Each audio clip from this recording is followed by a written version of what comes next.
আসসালামু আলাইকুম। আশা করি আপনারা সবাই ভালো আছেন। আজকের ৫ম ক্লাসে আপনাদেরকে স্বাগতম। আজকের ভিডিওতে আমরা বাক্যগুলো দেখব যে একটা আরবি বাক্য কেমন হয়ে থাকে।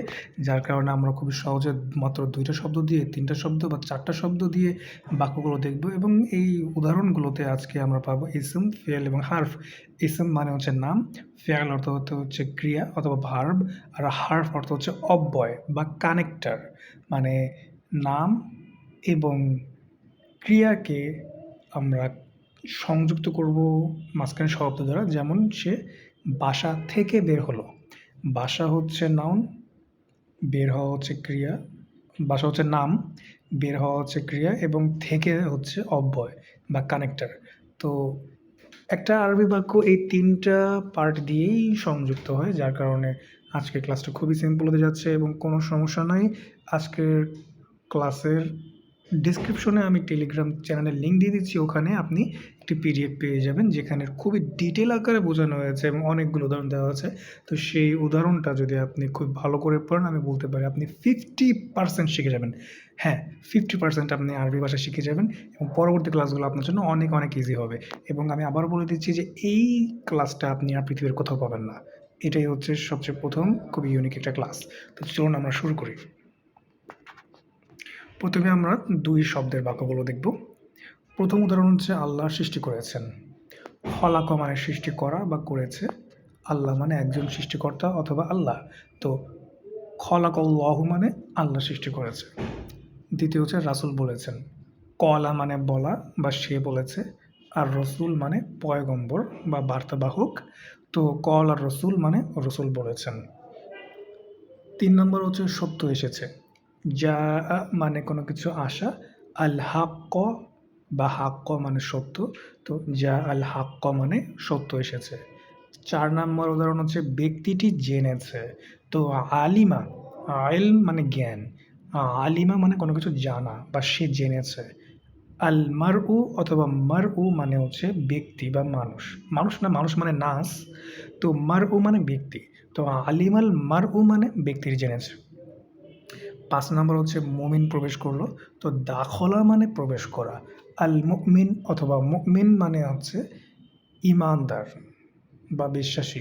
তো দাখল আল মুমিন মানে মুমিন প্রবেশ করলো। নিচেরটা হচ্ছে আল্লাহ রিজিক দিয়েছেন। তো রাযাক মানে রিজিক দেওয়া, রিজক মানে রিজিক এবং রাযাক মানে সে রিজিক দিয়েছে। তো রাযাকাল্লাহু মানে আল্লাহ রিজিক দিয়েছেন। এইবার আমরা ৩ শব্দের বাক্যের উদাহরণগুলো দেখব।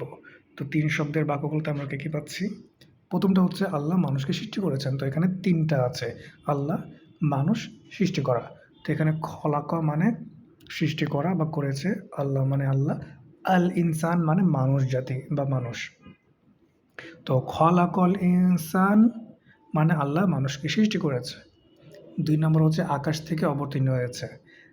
নাজালা মানে কোনো কিছু অবতীর্ণ হওয়া বা নাজিল হওয়া, অবতীর্ণ হওয়া। মিন মানে থেকে, হতে। আসসামা মানে হচ্ছে আকাশ। তো নাজালা মিনাস সামা মানে আকাশ থেকে অবতীর্ণ হয়েছে। ৩ নম্বর উদাহরণ হচ্ছে সে কলম দিয়ে লিখেছে। কাতাবা মানে কোনো কিছু লেখা বা সে লিখেছে। কাতাবা মানে সে লিখেছে। নিচে দেখতে পাবেন যে কাতাবার পরে দেখবেন যে একটা বি দেওয়া আছে। বি মানে সাথে, সহ, দ্বারা অথবা দিয়ে। এই ৪ টা মিনিং আছে। সাথে, সহ, দ্বারা অথবা দিয়ে। কলাম মানে কলম, এটা আপনি জানেন। তো কাতাবা বিল কলম মানে কলম দিয়ে লিখেছে। ৪ নম্বর উদাহরণ হচ্ছে সে মানুষের উদ্দেশ্যে বলল। কলা মানে বলা বা সে বলেছে। লিন্নাস, এখানে লি যে দেখবেন ছোট একটা লি দেখতে পাচ্ছেন, লিন্নাস। আন্নাস বা নাস মানে মানুষ। লি এবং নাস যোগ হয়ে লিন্নাস হয়েছে। তো লি মানে জন্য, নিশ্চয়ই, উদ্দেশ্যে। জন্য, নিশ্চয়ই, উদ্দেশ্যে। তো যখন বলছে কলা লিন্নাস মানে এর অর্থ হচ্ছে যে সে মানুষের জন্য বলেছে বা মানুষের উদ্দেশ্যে বলেছে। আরও ২ টা উদাহরণ আছে। ২ টা উদাহরণ আমরা একটু দেখে নিই। সে ঘরের মধ্যে প্রবেশ করলো। দাখলা মানে প্রবেশ করা। ফি মানে মধ্যে। আল বাইত মানে ঘর।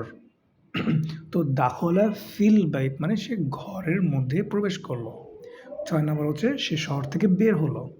খরজা মানে বের হওয়া। মিন মানে থেকে বা হতে। আল মাদিনা মানে শহর। তো খরজা মিনাল মাদিনা অর্থ সে শহর থেকে বের হলো। এইবার আমরা ৪ শব্দের বাক্যগুলো দেখব। এগুলা কঠিন না, খুবই সহজ। জাস্ট আমরা দেখতে থাকি যে আমরা কি পাচ্ছি। তো